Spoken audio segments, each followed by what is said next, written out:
તો આજે આ બીજો લેક્ચર જે ભણવાના એની અંદર આપણને ખબર તો હોવી જોઈએ કે તમે સેમેસ્ટર 1 ની અંદરમાં સેમેસ્ટર 1 માં ડીસી સર્કિટ સબ્જેક્ટ ભણ્યા છે બરાબર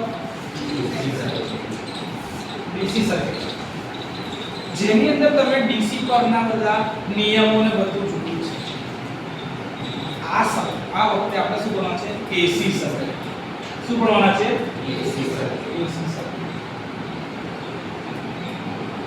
આપણને એક ખબર છે કે સર સપ્લાય ની રીતે જોવા જાય તો આપણી પાસે બે સિસ્ટમ છે સપ્લાય ની રીતે કઈ છે ડીસી અને એસી સિસ્ટમ એસી માં પાછા બે ભાગ છે single phase three phase AC sir ભણવાનું છે પણ આ એસી સપ્લાય એટલે શું તો એનું નામ છે ઓલ્ટરનેટિંગ કરંટ શું છે ઓલ્ટરનેટિંગ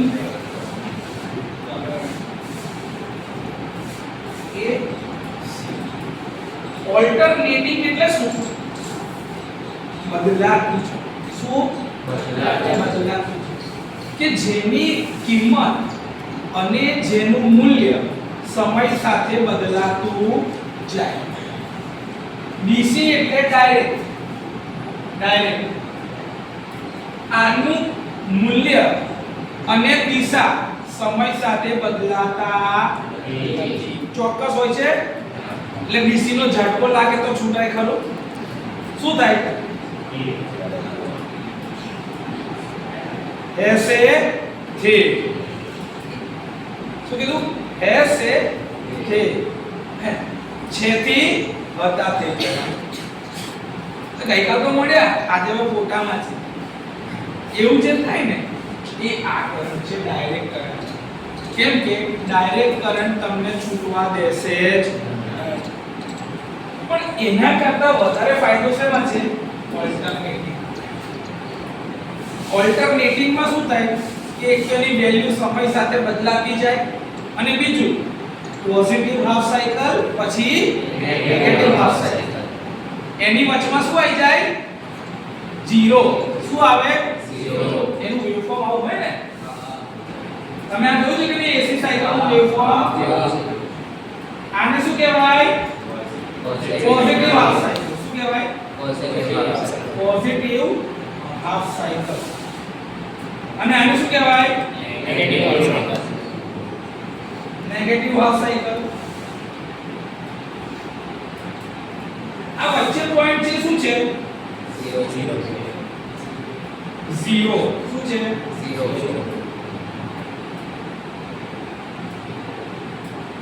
એટલે કે શૂન્ય થાય છે એ ચાહે વોલ્ટેજ હોઈ શકે કરંટ भी હોઈ શકે કાં તો ફ્લક્સ હોઈ શકે છે કોઈ બી વસ્તુ હોઈ શકે પણ થશે શું 0 થશે તો તમને છૂટવાનો એક એટલે એસી સર્કિટમાં જે કરંટનો ઝટકો લાગે એમાં બચવાના ચાન્સીસ છે ડીસી સિસ્ટમમાં એ હોય આ એસી સર્કિટનું વેવફોર્મ છે અહીંયા શું હોય ટાઈમ અહીં શું હોય ટાઈમ અને અહીં ઉપર શું હોય એનું મેગ્નીટ્યુડ શું હોય મેગ્નીટ્યુડ એટલે કે મૂલ્ય શું હોય મૂલ્ય જો એ સાઇનોસોઇડલી બદલાય છે સમયની સાથે વધતા ગયા મેક્સિમમ થી પાછા 0 થાય છે એટલે કે સમય સાથેની કિંમત બદલાય છે જેની વેલ્યુ સમય સાથે બદલાતી હોય એને સ્ટોર કરી શકાય ખરું સાચવી શકાય તો તમે એસી ની બેટરી કોઈ દાર જોઈ છે એટલે એસી માં બેટરી હોય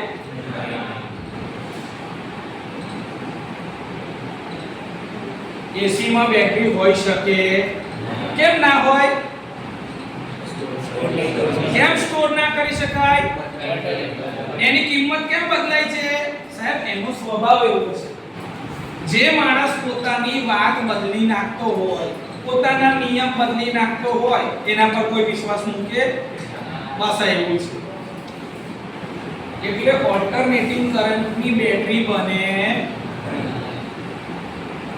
તો સાહેબ એસી સપ્લાય સ્ટોર ના કરાય કરવો હોય તો એને બદલવું પડે એને ડીસી માં શું કરવું પડે બદલાવવું પડે સાહેબ એવું બદલાવાય આપણાથી હા એસી માંથી ડીસી માં રૂપાંતરણ કરવું હોય તો થઈ શકે શું જોઈએ એના માટે રેક્ટિફાયર સરસ જો તમે સારું એવું જાણો છો હા મને આ જવાબ તમે આપો છો તો મને ગમે છે કે તમે થોડા એક્ટિવ છો બાકી 3-10 વાળા લેક્ચરમાં બી છોકરા આટલા જાગતા હોય એ વસ્તુ થોડી વિચારવા જેવી કરી મતલબ તમને ભણવામાં ઇન્ટરેસ્ટ છે તો સર એસી અને ડીસી આપણે જાણ્યા બેસિક ફરક ખબર પડવા લાગી સાહેબ પણ પરીક્ષામાં મને સૌથી વધારે પૂછાતો સવાલ એ છે કે એસી સિસ્ટમના ફાયદા જણાવો શું પરીક્ષાની અંદર મને સૌથી વધારે પૂછાય એવો સવાલ કે ભાઈ એસી સિસ્ટમના ફાયદા શું છે ડીસી સિસ્ટમમાં તો શું છે સવાલ એડવાન્ટેજીસ એટલે કે ફાયદાઓ of AC system over DC system આ એટલે નહીં પૂછો કે આની જરૂર ન પડશે એટલે પૂછો પણ તમને જે પરીક્ષામાં સૌથી વધારે પૂછાય છે તમે જીટીયુ ના કાં તો ડિપાર્ટમેન્ટની ઇન્ટરનલ પરીક્ષાના જૂના પ્રશ્નપત્ર જોશો તો એમાં કોઈક ને કોઈક રીતે આ સવાલ તો પૂછાયેલો જ હોય છે એ 2 માર્કમાં આવે 3 માર્કમાં આવે કે 4 માર્કમાં બી પૂછાઈ શકે છે તો એના જવાબ આપણને આવડવા જોઈએ સૌથી પહેલો ફાયદો શું છે તો એ એસી સપ્લાય સિસ્ટમમાં વોલ્ટેજનું ટ્રાન્સફોર્મેશન કરી શકાય છે કેમ કે આપણી પાસે શું છે બે એસી સિસ્ટમમાં શું છે આપણી પાસે આપણે ઘરની બહાર શું લાગેલું હોય છે સોસાયટીની બહાર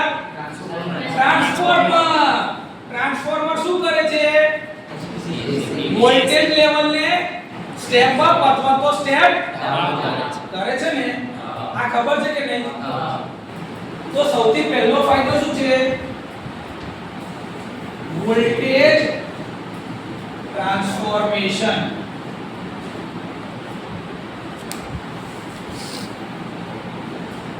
કોની મદદથી થાય છે આ ભાઈ ટ્રાન્સફોર્મર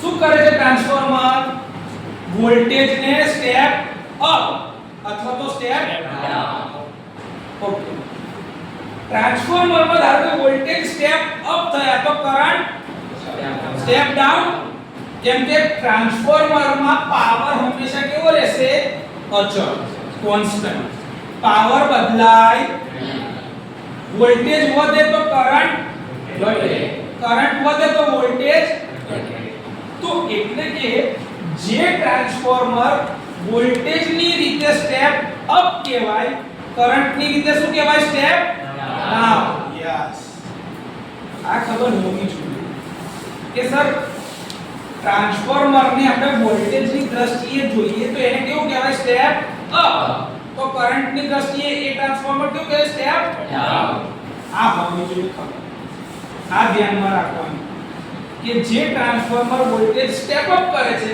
એ કરંટ કેવો કરે સ્ટેપ ડાઉન તો પહેલો મુદ્દો ખબર પડી બીજું એની મદદથી આપણે શું કરીએ છીએ ટ્રાન્સફોર્મર બધી જગ્યાએ તમે જોયા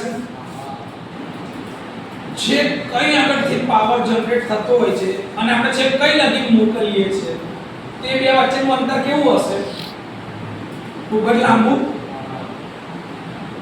ધારો કે વિચાર કરો કે સરદાર સરોવર રાજપીપળા આગળ જે છે એમનું કેવડિયા કોલોનીમાં ત્યાંથી પાવર બને છે એ પાવર છે કે ભરૂચ લગીને આવે છે કે નહીં તો એ કેટલો બધા 70 80 કિલોમીટર 90 કિલોમીટર આવે છે દૂર લગીને પાવર તો એ લાંબા અંતરે પાવર મોકલીએ છે એ જ પાવર વડોદરા બી જાય છે એ જ પાવર સુરત બાજુ બી જાય છે એવી જ રીતે ગુજરાતમાં અલગ અલગ જગ્યા પર અલગ અલગ પાવર સ્ટેશનો છે ત્યાંથી પાવર આવતો છે કે નહીં એવું બી બને ને કે સાહેબ આપણો પાવર આપણે મહારાષ્ટ્રમાં બી મોકલતા હોઈએ મધ્યપ્રદેશમાં મોકલતા હોઈએ રાજસ્થાનમાં બી મોકલતા રહીએ, એવી જ રીતે સાહેબ એમની પાસે પાવર લેતા નહીં. તો પાવર ટ્રાન્સમિશન કેટલા અંતર પર થાય છે? બહુ લાંબા.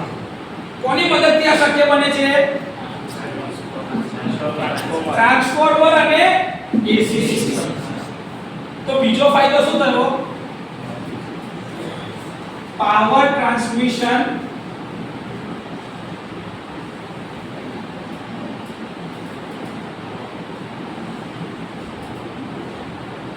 at long distance. Any efficiency કેવી હશે? વધારે, કેમ કે તમે વોલ્ટેજ ને શું કરો છો? Step up. તો કરંટ શું થશે? Step down. તો કરંટ જો ઓછો થાય, કરંટ શું થયો? ઓછો થયો, તો I2 * R ના લોસ કેવા થઈ જાય? લોસ ઓછા થાય. કરંટ ઓછો થયો તો I2 * R ઓછા થશે કે નહીં? તો આ જો લોસ ઓછો થાય તો આઉટપુટ શું થાય? વધે. લોસ શું થયો? ઓછો. તો આઉટપુટ વધે તો એફિશિયન્સી વધે. તો આને કહેવાય લોંગ ડિસ્ટન્સ પર પાવર ટ્રાન્સમિશન ની એફિશિયન્સી કેવી થઈ જાય? Efficiency more. અથવા તો આને સાદી રીતે એવું બી કહેવાય efficient power transmission at long distance.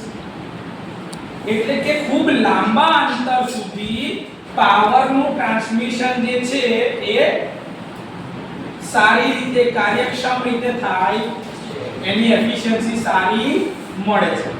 અહીં સુધી કોઈ ડાઉટ હોય તો બોલો. આગળ ત્રીજી વાતમાં શું કહેવાય સાહેબ? એફિશિયન્સી આપણે લખો કે લોસીસ ઓછા થઈ જાય છે. લોસીસ રિડ્યુસ એટલે કે લોસ શું થાય છે? ઓછા. લોસ શું થશે? લોસ ને એવું ના કહેવાય પાવર લોસ લખો ભાઈ, પાવર લોસીસ. પાવર નો વ્યય ઓછો થાય છે. એસી સિસ્ટમ નો એક ફાયદો થયો કે નહીં સાહેબ? ચોથું, ટ્રાન્સફોર્મર બનાવવું સરળ છે કે નહીં? ટ્રાન્સફોર્મર ગોળ ગોળ ફરે છે, એની જગ્યા પર જ ઊભું રહે છે. વોલ્ટેજ ને સ્ટેપ અપ કરે છે ને સ્ટેપ ડાઉન કરે છે. કરંટ ને સ્ટેપ અપ કરે છે, સ્ટેપ ડાઉન. તો સાહેબ પાવર નું જે આ કન્સ્ટ્રક્શન છે અથવા તો જે જનરેશન છે, જે જનરેશન થતું હોય ઓલ્ટરનેટર મદદથી પાવર પ્લાન્ટમાં, એ કેવું છે? સરળ છે. હા કે નહીં? હા. જનરેશન બી સરળ છે અને એને લાંબા અંતર સુધી મોકલાય બી સરળતાથી છે. અને આપણા ઘરે બી તો એસી પાવર જ આવે છે, તો વપરાશ બી કેવો છે? સરળ અને એફિશિયન્ટ છે. તો શું કહેવાય? Simple and cheaper. એટલે કે સસ્તું જનરેશન છે એસી ની સાપેક્ષે, ડીસી પાવર ની સાપેક્ષે. જનરેશન કેવું છે? સસ્તું છે, સરળ. તમારે અલગથી કોઈ વ્યવસ્થા બીજી કરવી પડતી નથી. બીજું, તમારે જ્યારે એને ડીસી માં કન્વર્ટ કરવો હોય તો તમે કરી શકો છો. કોની મદદથી? તો એવું લખાય easy conversion into DC. Easy conversion into DC કોની મદદથી કરે છે? રેક્ટિફાયર ની મદદથી થાય છે. તો આ એક એનો ફાયદો કહેવાય કે ના કહેવાય? તો સાહેબ જઈ જરૂર પડે તો ડીસી વાપરીએ, જઈ જરૂર પડે તો એસી વાપરીએ. ચાલે કે ના ચાલે? સર તમે કન્વર્ટ તો કર્યું, આપણા ઘરે કયો પાવર આવે છે? એસી. કેમ સાહેબ? ઈઝીલી વપરાય છે, ઈઝીલી ટ્રાન્સમિટ થાય છે. તો આપણા ઘરે કયો પાવર આવે? એસી. એટલે કે આપણા ઘરે ચાલતા સાધનો મોટા ભાગના કયા સપ્લાય પર ચાલે છે? એસી. તો શું લખાય? Cost effective and easy reliable distribution and utilization એટલે કે વપરાશ. આપણે ડીજીવીસીએલ વાળો કયો પાવર આવે છે? એસી જ ને. ડીજીવીસીએલ ના જ છે ને બધા ટ્રાન્સફોર્મર, જેમાં 11 kV ની ફીડરની લાઈન આવે છે. તો એ લોકો કયો પાવર વેચે છે? એસી. આપણા ઘેર આપણે કયો પાવર વાપરીએ છે? તો યુટિલાઇઝેશન એટલે શું થયું? વપરાશ. ડિસ્ટ્રીબ્યુશન એટલે આ ડિસ્કોમ કંપની પાવર આપે, વેચણી કરે છે, એટલે આપણા ઘર સુધી લાવે છે. કયો પાવર લાવે છે? કેમ? તો ભાઈ સરળ છે, વિશ્વાસ પાત્રતા છે. રોજે લાઈટો જતી રહે છે? સાહેબ બહુ ઓછી લાઈટો જાય છે, પણ જાય એટલે તરત આવી જાય છે. કે છે ને ભાઈ થોડા ટાઈમમાં આવી જશે, ભાઈ એમના પોર્ટમાં છે, આવી જશે 12 કલાકમાં 10 કલાકમાં, જ્યારે હેવી મોટો પોર્ટ હોય તો. બાકી તો 5 મિનિટ 10 મિનિટમાં લાઈટ આવી જાય છે. કેમ કે એની રિલાયબિલિટી બહુ સારી છે. સર હજી મેન્ટેનન્સ કેવું થઈ જશે? રિલાયબલ તો છે, તો તમે કીધું રિલાયબલ છે, વિશ્વાસપાત્ર હોય તો એનું મેન્ટેનન્સ કેવું હશે? ઓછું. તો લખાય લેસ મેન્ટેનન્સ. ફાયદો છે ને સાહેબ, લોકોને ઓછું મેન્ટેનન્સ માંગે છે. મેન્ટેનન્સ ઓછું છે. બીજું સાહેબ તમે પેલું કીધું ને એસી સપ્લાયમાં છૂટી જવાય, તો સેફટી સારી છે ને ડીસી ની સાપેક્ષે? લખું 8મો પોઈન્ટ. લખો સાહેબ 8મો. સેફટી શું છે? સેફટી. જાને તો જાને ભાઈ, જીવીશું તો એન્જિનિયર બનીશું, પણ એના માટે કરંટ થી બચવું તો પડશે ને, એટલે સેફટી ઇમ્પોર્ટન્ટ છે. સર હજી ધારો કે વધારે પાવરની જરૂર પડે, સિંગલ ફેઝ કરતા વધારે પાવરની જરૂર પડે, તો કયા પ્રકારનો સપ્લાય અપાય છે? ફેઝ. તો સાહેબ આપણી પાસે ઓપ્શન છે કે ઓછો પાવર વાપરવો છે કે વધારે. તો 3 ફેઝ પાવર એટલે કે high power application, high power અથવા તો ઇન્ડસ્ટ્રીયલ એપ્લિકેશન જે હોય, ઇન્ડસ્ટ્રીયલ એપ્લિકેશન, એના માટે તમારી પાસે 3 ફેઝ નો પાવર છે કે જેનું પાવર રેટિંગ કેવું હશે? ઊંચું. હવે કે ના, તો એનો નવો ફાયદો થયો. કેટલો? સાહેબ હજી કશું કોઈ હજી બી કહી દઈએ, જઈએ તો એ મળી જાય ખરો એસી પાવર. આખા ઇન્ડિયામાં બધું ગ્રીડ કનેક્ટેડ છે, તો અવેલેબિલિટી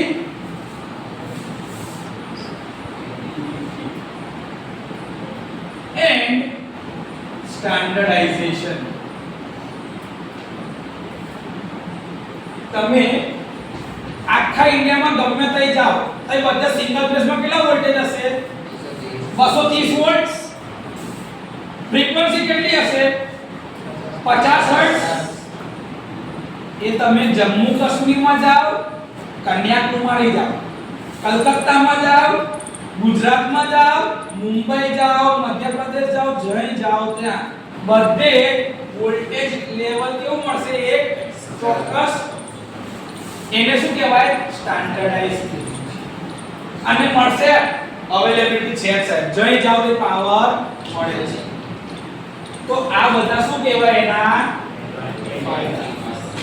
કોના ફાયદા છે? એસી સપ્લાય સિસ્ટમ ના. કોની ઉપર? તો આ પરીક્ષામાં પૂછાય તો આવડે? પાક્કું? Advantages of DC system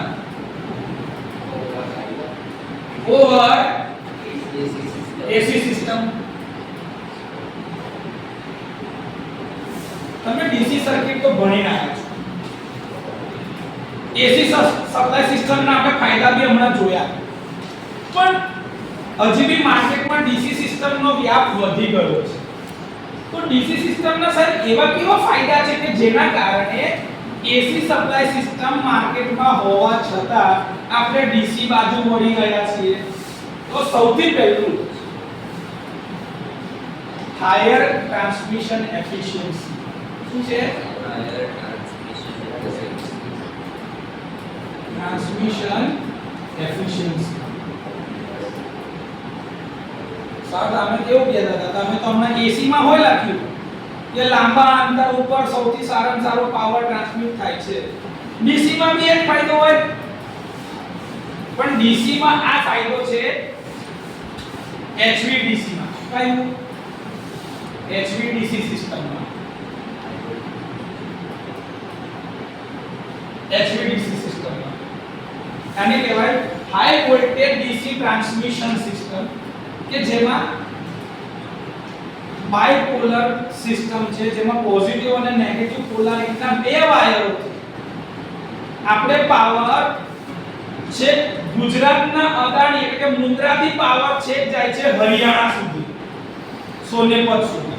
Haryana ગુજરાતનો પાવર કઈ જાય છે? છેક હરિયાણા સુધી. HVDC system. હવે સર એમાં તમે લખ્યું કે હાયર ટ્રાન્સમિશન એફિશિયન્સી કેમ? તો AC માં કેટલા વાયર જોઈતા હતા? DC માં કેટલા વાયર જોઈશે? પોઝિટિવ અને નેગેટિવ. બે વાયર જોઈશે. બીજું સાહેબ AC સપ્લાય સિસ્ટમ હોય ને એમાં સ્કીન ઇફેક્ટ થાય. શું થાય? Skin effect. એટલે કે ડિસ્ટ્રીબ્યુશન થાય કરંટના ઉપર. તમે ડિટેલમાં ભણવાના છીએ આપણે સ્કીન ઇફેક્ટ, જે DC સિસ્ટમમાં થતી નથી કોઈ દિવસ નહીં. એના લીધે આની એફિશિયન્સી આ બે કારણોના લીધે તમને કેવી મળે છે? વધારે મળે છે. ડન? આ કે ના? હા. બીજો ફાયદો છે ઇલેક્ટ્રોનિક્સ અને પાવર સ્ટોરેજ ડિવાઇસીસ ની જે વાત કરીએ છે. શું? Power storage devices. એના માટે કયો સપ્લાય જોઈએ? બેટરી શેમાં મળે? DC. તો બેટરી સ્ટોરેજ ડિવાઇસીસ ચાલે છે કે નહીં? અત્યારે આપણે જોઈએ છે કે વધારે પાવર હોય તો આપણે શેમાં સ્ટોર કરીએ છીએ? તમે તમારો મોબાઈલ AC સપ્લાય થી ચાર્જ કરો છો, પણ મોબાઈલમાં શું છે? DC. બેટરી. બેટરી તમે કહો છો ને 5000 mAh ની બેટરી, 3000 mAh ની બેટરી. બેટરી એટલે DC સપ્લાય નું સ્ટોરેજ. બેટરી એટલે DC સપ્લાય નું સ્ટોરેજ. તો તમારો જે ઇલેક્ટ્રોનિક સાધન છે ને મોબાઈલ, એ ચાલે છે ના પર છે? DC પર, બેટરી પર. તમે AC ને કન્વર્ટ કરો છો એટલે AC નો બી ફાયદો છે કે ભાઈ જરૂર પડે તો રેક્ટિફાયર અંદર મૂકેલું છે જે શું કરી આપે છે? કન્વર્ટ. અને એ DC પાવર તમારી બેટરી સ્ટોર કરે છે, એના ઉપર તમારો મોબાઈલ ચાલે છે. એટલે કે ઇલેક્ટ્રોનિક્સ અને પાવર સ્ટોરેજ ડિવાઇસીસ માટે સૌથી સારામાં સારું કયું છે? DC. મસ્ત વસ્તુ. આમાં કોઈ રિએક્ટિવ પાવર ના લોસ હોતા, no reactive power loss. Sir reactive power એટલે શું? હજી તમે ફ્રીક્વન્સીના બેઝ ઉપર જ્યારે RLC સિરીઝ સર્કિટ ને ભણશો ત્યારે એની અંદર તમે પાવર ટ્રાયેંગલ ભણવાના છો ને પાવર ફેક્ટર ભણવાના છો. રિએક્ટિવ પાવર એટલે કે મેગ્નેટિઝમ ઉત્પન્ન કરવા માટે જરૂરી છે, પણ એ શું છે? પાવરનો વ્યય, એફિશિયન્સી ઘટાડે. આ શું કરે? એફિશિયન્સી ઘટાડે. આ લોસ જ કહેવાય. એના માટે જવાબદાર કમ્પોનન્ટ છે રિએક્ટન્સ. શું છે? રિએક્ટન્સ. એ રિએક્ટન્સ જે આવે એની અંદર એક કમ્પોનન્ટ જે ભાગ ભજવે છે ફ્રીક્વન્સી. શું છે? ફ્રીક્વન્સી. હવે DC સપ્લાય સિસ્ટમમાં ફ્રીક્વન્સી હોતી જ. હવે ફ્રીક્વન્સી ના હોય તો રિએક્ટન્સ હોય તો લોસીસ થાય, તો પાવર ફેક્ટર બગડે ખરો. એટલે DC માં કેટલો પાવર ફેક્ટર હોય? યુનિટી. કેવો હોય?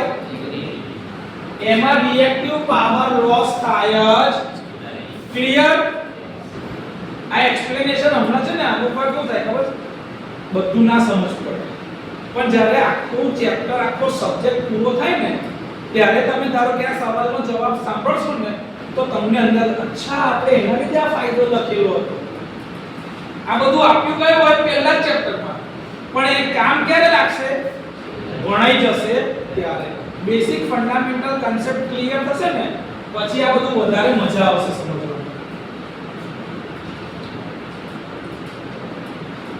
હવે DC ના લીધે એમાં ફ્લક્ચ્યુએશન આવશે ખરા? તમારા મોબાઈલની ડિસ્પ્લે વારે ઘડીએ ઝાઝર થાય છે, કોન્સ્ટન્ટ જ પાવર મળ્યા કરે છે ને, એટલે આઉટપુટ પાવર કેવો મળે છે? More stable and reliable power, reliable supply. એમાં શું થતું નથી? ફ્લક્ચ્યુએશન થતા નો ફ્લક્ચ્યુએશન્સ. ફ્લક્ચ્યુએશન જનરલી કોના લીધે થાય ખબર છે? વોલ્ટેજ કાં તો કરંટની કિંમત બદલાયા કરતી હોય એના લીધે. હવે ડીસી માં વોલ્ટેજ ને કરંટની કિંમત બદલાવાની છે ખરી? કોઈ ધારો નહીં બદલાવાની છે. એ જ મૂલ્ય કન્ટીન્યુઅસલી ચાલ્યા કરવાનું છે. એમાં ફ્રીક્વન્સી બી નહીં આવતી, એમાં ફ્લક્ચ્યુએશન બી નહીં આવતું. તો એની સ્ટેબિલિટી કેવી હોય? સારી. રિલાયબિલિટી કેવી હોય? આ એનો ફાયદો છે. બીજું, માર્કેટમાં અત્યારે સૌથી વધારે જો વેચાણ ચાલતું હોય તો કયા વેહિકલ નું ચાલે છે? Electric vehicle. ઇલેક્ટ્રિક વેહિકલમાં શું છે? બેટરી. અને સાહેબ એકદમ નાના છે, કોમ્પેક્ટ, જોવામાં મજા આવે છે સાહેબ, રંગબેરંગી અલગ અલગ કલરના રમકડા જેવા છે ને.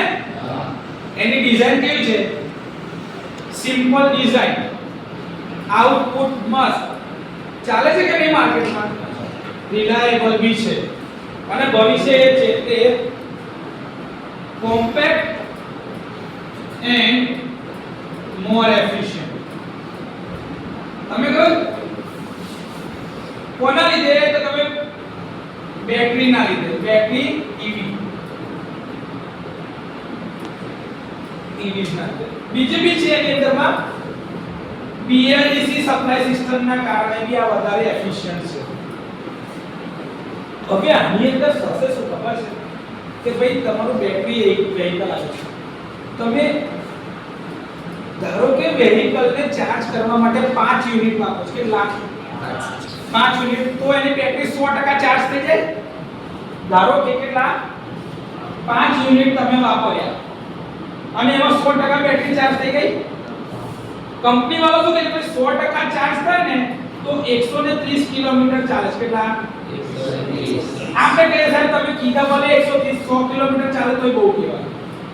100 કિલોમીટર ચાલ્યા, 1 યુનિટનો ભાવ ધારો કે 5 રૂપિયા ગણો તો આ કેટલા રૂપિયા થઈ ગયા? 25 રૂપિયામાં કેટલા કિલોમીટર ચાલ્યો? 100. એટલે કે 1 રૂપિયામાં કેટલો કિલોમીટર ચાલે? 4 કિલોમીટર ચાલે. રિક્ષાનું ભાડું આટલું મોંઘું છે, આટલું સસ્તું છે. કેટલું સસ્તું પડે? તો ઇલેક્ટ્રિક વેહિકલ લેવાય કે ના લેવાય? જો આ 100 રૂપિયા ક્યારે થશે? 4 દાડે. જ્યારે આ 20 યુનિટ વાપરે ત્યારે તો 20 યુનિટમાં કેટલા કિલોમીટર ચાલી જાય? હા 20 યુનિટ 400 ચાલે કે ના ચાલે? તો 400 કિલોમીટર તારું એક્ટિવા ચલાવવું હોય પેટ્રોલ પર તો 40 ની એવરેજ બી ગણ તો 100 રૂપિયામાં 40 કિલોમીટર ચાલે તો 400 ચલાવવા કેટલા પેટ્રોલ જાય? 1000. અહીં કેટલા રૂપિયા ગયા? ખાલી 100 રૂપિયા. કેટલો મોટો ફરક છે એવરેજમાં. એટલા માટે હવે ડીસી સિસ્ટમ વધારે ઉપયોગમાં લેવાય છે. આ એને ફાયદો. આ લખ્યો છે ફાયદો, જે સમજાવ ને આ લખ્યો છે વેહિકલની દ્રષ્ટિએ. બીજી એક વાત હમણાં જ આપણે કરી કે સાહેબ ડીસી માં શું હોતું નથી? ફ્રીક્વન્સી હોતી નથી, નો ફ્રીક્વન્સી. હવે ફ્રીક્વન્સી ના હોય તો ફ્રીક્વન્સી વાળા લોસીસ થાય ખરા? ફ્રીક્વન્સી જ ના હોય તો એના લોસીસ થાય ખરા? એના રિલેટેડ ના કોઈ બી ઇશ્યુ થાય ખરા? નો ફ્રીક્વન્સી રિલેટેડ ઇશ્યુઝ લખી દો તો સિસ્ટમની રિલાયબિલિટી શું થશે? વધારે સારી. તકલીફ ઓછી થઈ ગઈ સાહેબ. એટલે એસી માં સૌથી વધારે તકલીફ થતી હોય એ કોના લીધે છે? ફ્રીક્વન્સી. કોના લીધે? ફ્રીક્વન્સી ને વોલ્ટેજના ફ્લક્ચ્યુએશન આવે જે આ ડીસી માં થવાનું જ નહીં સાહેબ. તેનો ફાયદો છે ને. સર હજી એક કોને હજી એક મસ્ત વસ્તુ કે લો વોલ્ટેજ સિસ્ટમ હોય ને, લો વોલ્ટેજ એટલે કે 12 વોલ્ટ અથવા તો 24 વોલ્ટ ડીસી ની સિસ્ટમ.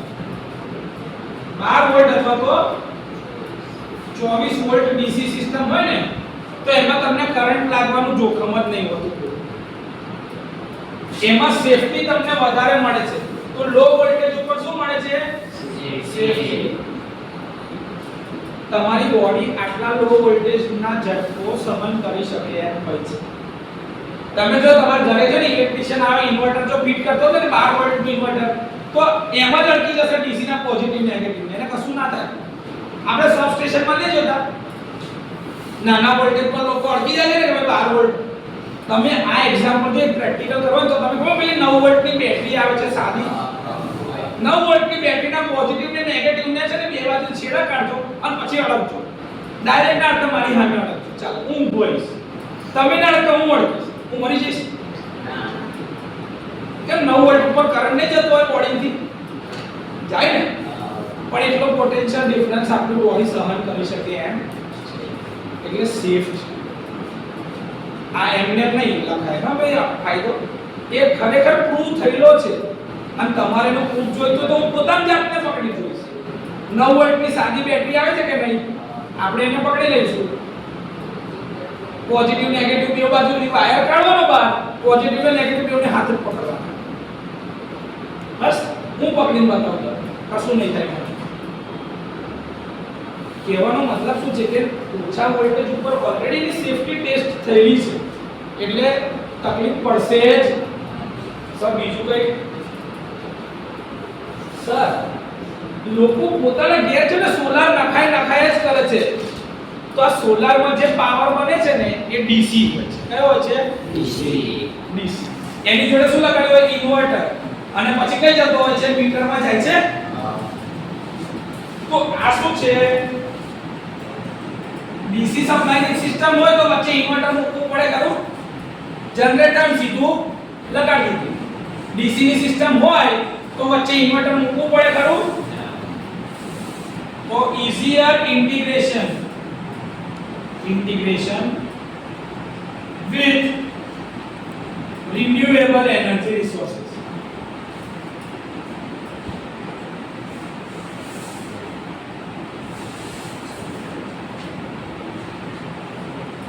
આ રિન્યુએબલ એનર્જી રિસોર્સ કયા?